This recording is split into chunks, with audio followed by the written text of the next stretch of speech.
the flowers for a couple of hours on a beautiful day. Eh bien salut à tous les fans de Dragon Ball, c'est Trunks Review et on se retrouve aujourd'hui pour une nouvelle vidéo. Cette fois-ci ça ne sera pas une vidéo revue ou analyse, mais j'ai décidé aujourd'hui de comparer le traitement de Vegeta dans l'anime et dans le manga Dragon Ball Super. Cette idée m'est venue lorsque je voulais faire une vidéo analyse du dernier chapitre qui est sorti le mois dernier, et en commençant à écrire mon analyse je me suis dit, comment est-ce possible que pour une même histoire principale, le traitement d'un personnage peut être extrêmement différent. Mais avant d'étaler les différents points de comparaison entre les deux supports, je vais rappeler un peu l'histoire du personnage qui est Vegeta. Donc Vegeta, comme tout le monde le sait, est le prince des Saiyans, un guerrier très intelligent qui au fur et à mesure des arcs et des combats, on a vu le personnage évoluer, passant ainsi d'un assassin aux ordres de Freezer à un Saiyan capable de se sacrifier pour protéger les êtres qui lui sont proches, tels que Bulma ou Trunks, tout en n'oubliant pas son but ultime qui est de battre Sangoku et de se venger de sa défaite lors de leur première rencontre. L'évolution de ce personnage est complète, puisqu'il passe grosso modo d'un méchant à un gentil. On caractérise souvent ce changement par cette fameuse tirade qu'avait fait Vegeta à la toute fin de Dragon Ball.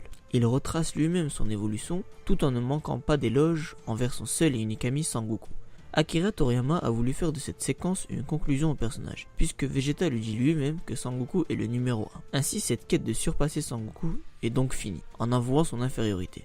Et la saga se termine ainsi pour ce personnage qui prend en quelque sorte sa retraite. Or, ce que l'auteur n'avait pas prévu à l'époque, c'est qu'il allait avoir une suite à son œuvre, qui est Dragon Ball Super. Et pour éviter que cette suite ait le même accueil que Dragon Ball GT, il fallait reprendre les codes de Dragon Ball Z et les personnages aussi. Et donc étant donné que Vegeta fait partie des personnages préférés des fans, une suite sans Vegeta au top de sa forme est quasiment impossible. On peut donc se poser la question, comment on fait pour réutiliser un personnage tel que Vegeta alors qu'il n'est plus censé se battre? Et à cette question, on a deux réponses, celle du manga et celle de l'anime. Donc je vais commencer par l'anime, où dès les premiers épisodes, on nous annonce la couleur, avec Vegeta qui emmène Trunks à la fête foraine, puisqu'il lui avait promis. On voit donc que le personnage a changé, il essaye de s'améliorer envers sa famille, mais la scène qui a fait le plus débat c'est lorsqu'il danse et cuisine afin de distraire Beerus. Et là vient la première différence avec le manga, puisque dans celui-ci, Vegeta n'a pas subi cette humiliation. Malgré le fait que Vegeta a fait ça pour sauver sa famille, il n'était pas forcément obligatoire pour la Toei de ridiculiser de la sorte et ainsi décrédibiliser le personnage et même décrédibiliser toute la saga. Mais personnellement ce n'est pas forcément cette scène qui me dérange le plus, mais c'est le traitement global de Vegeta dans l'anime. Il est présenté comme étant l'éternel second, c'est-à-dire qu'il y a Goku qui est très fort et juste en dessous il y a Vegeta qui lui aussi est très fort mais qui sera toujours en dessous de Goku. Et même dans l'anime, à l'heure où j'écris cette vidéo, on peut même dire que Gohan est supérieur à Vegeta puisqu'il a réussi à défier Sangoku en Super Saiyajin Blue si vous vous souvenez bien. Alors que dans le manga c'est soit il est un petit peu plus fort, soit ils sont au même niveau.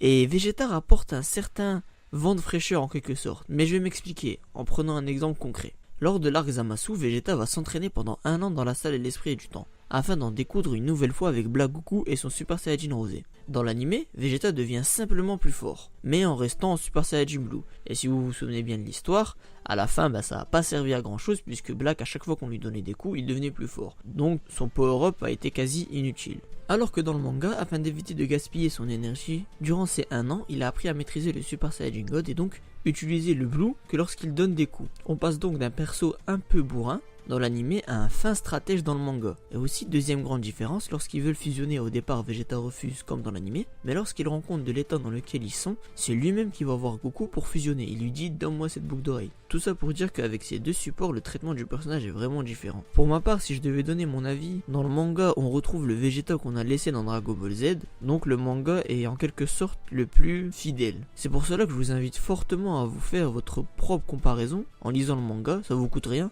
Et surtout ça vous permet de voir la même histoire mais d'un autre point de vue. Donc c'est tout pour moi pour cette vidéo certes un peu courte, n'hésitez pas à me dire votre avis dans l'espace commentaire et quant à moi je vous dis à la prochaine pour une nouvelle vidéo.